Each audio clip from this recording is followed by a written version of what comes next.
Okay, sobat, jam sekarang ni dah pukul 3.05 pagi. Pasal tak boleh tidur kan? Jadi saya nak share sikit lah. Dan saya terbaca juga satu komen daripada Mamat ni yang mengatakan dia komen di satu video saya yang bakar belacan tu kan. Dia suruh saya dia suruh kita bakar burung gagak untuk panggilan. Okay, dekat sini saya nak cerita pasal burung gagak ni. Betul ataupun tidak, burung gagak ni kalau kita bakar dia, adakah makhluk ini akan sampai? Makhluk yang makhluk yang tak bagus lah, hantu ataupun jin lah. Sebenarnya saya teringat satu cerita daripada kawan saya lah. Dia punya member, so mana yang kelahiran tahun 80-an masuk ke tahun 90-an, zaman-zaman kita tu dia banyak budak. Dia ada budak skinhead, dia ada budak punk, dan yang paling berat sekali adalah budak black metal lah. So member saya tadi tu adalah budak skinhead. Sekarang dah kerja bagus lah, dulu lah. Dia skinhead sharp. Okay. Kemudian dia punya member dia tu budak black metal. So zaman 90-an ni memang mana yang layan lagu metal-metal ni, tambah-tambah kalau black metal memang berat lah. Dari segi dress up dia apa semua, black metal ni kalau dia punya pakaian ni tu, dia pakai spike yang dekat lengan kan, pacak-pacak semua kan, pacak-pacak. Lepas tu dia punya jaket dia duri. Itu kalau budak black metal yang betul-betul heavy tu memang berat betul. So budak black metal ni kalau zaman dulu dia memang pelik-pelik sikit. Macam member saya tadi tu, dia cerita dia batu nisan dekat kubur pun dia bawa balik. Batu nisan orang Kristian, dia bawa balik salib tu, simpan kat rumah. Dia boleh buatkan salib tu sebagai dekor dalam bentuk salib terbalik tu lah. Kemudian gilanya diorang ni dulu kan, masa tu dia pergi 3 orang. Dan member saya tengok juga, dia bakar burung gagak, dia buat macam ni kan, sate. Tapi itu bukan sate, dia cocok burung gagak tu, bulu tak buang, bakar sekelip mata, memang makhluk ni akan datang lah. Dan saya ni tak berapa suka sangat cerita-cerita macam ni, tapi bila saya baca komen ni, dia benda ni kan, kalau kita bakar, kalau burung gagak ni dia punya sihir dia agak heavy sikit. Dia ni bila kita bakar, kita macam dah buat deal dengan dia. Tu bahaya dia. Jadi apa yang saya kongsikan di video-video saya yang sebelum ni, siang dengan malam lain kan. Dia tak sama, dia akan jadi berbeza, dia akan seram apa semua kan. Tapi kita tak perlu nak panggil hantu-hantu ni sebenarnya kan. Benda ni kalau dia nak kacau siang ke malam ke pagi buta, kalau dia nak usik, dia usik lah. Sorry lah, suara tak boleh kuat-kuat pukul 3 pagi kan. Jadi sahabat-sahabat, saya banyak baca komen. Saya rasa ada 4-5 ke komen yang suruh bakar burung gagak untuk munculkan benda macam tu. Untuk apa munculkan benda-benda macam tu ni, tuan-tuan, puan-puan? Benda tu ada je. Sebelum saya buat video camping, lepas tu buat video yang ala-ala macam beri penerangan apa semua ni kan, yang sekarang ni kan. Sebelum ni saya buat konten buaya, saya pergi dekat muara apa semua kan. Makhluk-makhluk ni kan, tuan-tuan tak perlu nak panggil dia pakai bakar burung gagak ke, bakar colok ke, bakar apa lagi, bakar belacan, tak perlu. Tak perlu nak goreng telur ke apa semua, tak perlu pun.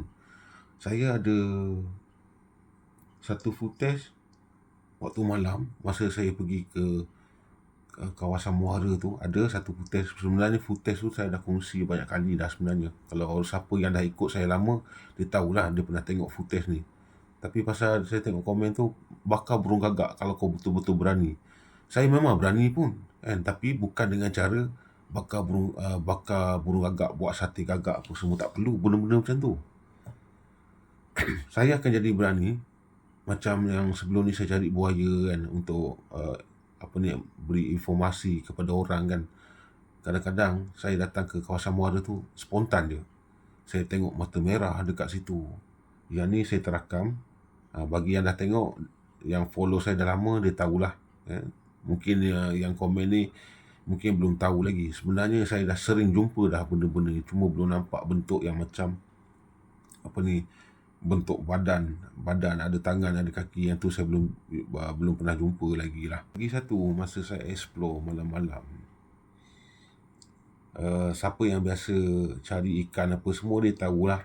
Masuk kawasan Paya, Pasang Tajuk, Pasang Taut apa semua, dia tahulah.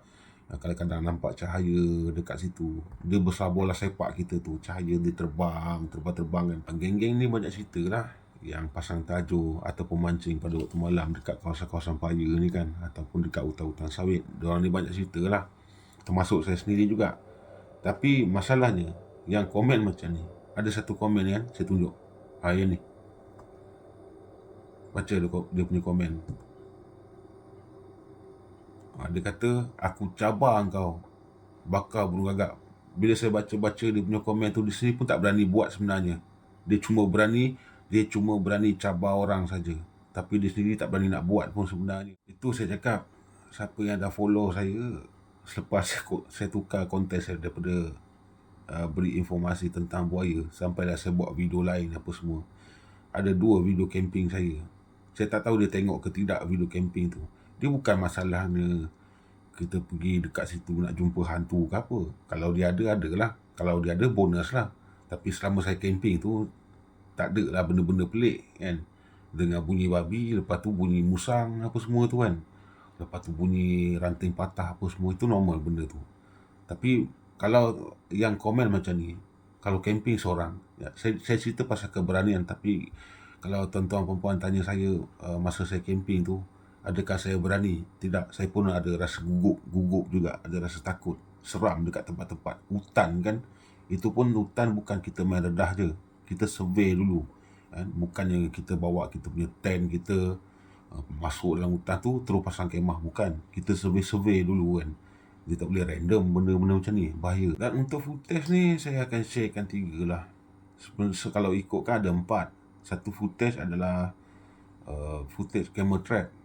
Camera trap tu dekat situ, bila saya masukkan ke dalam phone saya tu, terdengar bunyi tapak kaki. Lepas tu dengar orang berbual, tapi tak jelas dia punya perbualan dia. Tapi saya dengar dekat ambil memori tu, masuk dalam phone saya ni, saya dengar suara bunyi orang menyapu, seolah-olah macam satu perkampungan dekat kawasan tu lah. Dan satu lagi, mula-mula saya main beli camera trap. Masa saya mula-mula main camera trap, so saya test lah camera trap tu kan. Lepas tu saya pasang dekat depan rumah saya. So adalah satu sosok ni dekat tembok depan rumah saya. Nampak lah. Kalau tuan-tuan nak tengok, boleh cuba zoom lah gambar tu kan.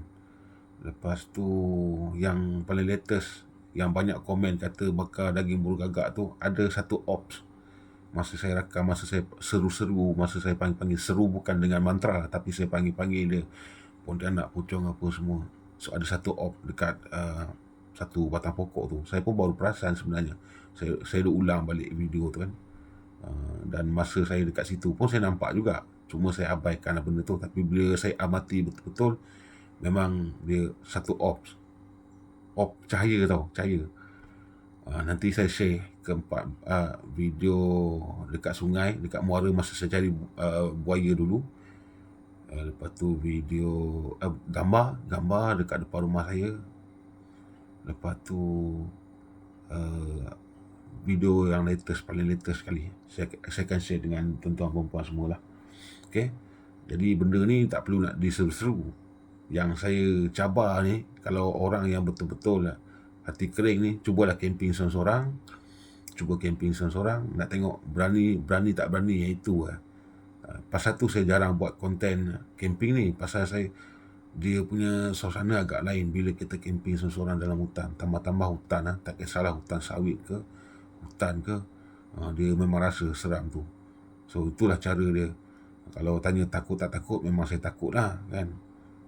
Dalam otak ni dia macam-macam haiwan haiwan garang kan, macam beruang. Kalau Sarawak ni haiwan mamalia paling buas pun beruang lah, beruang matahari. Itu pun besar-besar anjing tapi bahaya juga. Ada orang cedera parah juga dengan beruang matahari ni. Dan yang kedua kalau bagi saya adalah benda-benda yang mistik itulah, kita pun tak tahu. Dan banyak saksi-saksi yang tidak menceritakan sebenarnya ada kes laporan Bigfoot juga dekat hutan Sarawak ni sebenarnya. Okay sahabat, saya rasa setakat itulah saya punya perkongsian dan saya akan share video ni. Alright.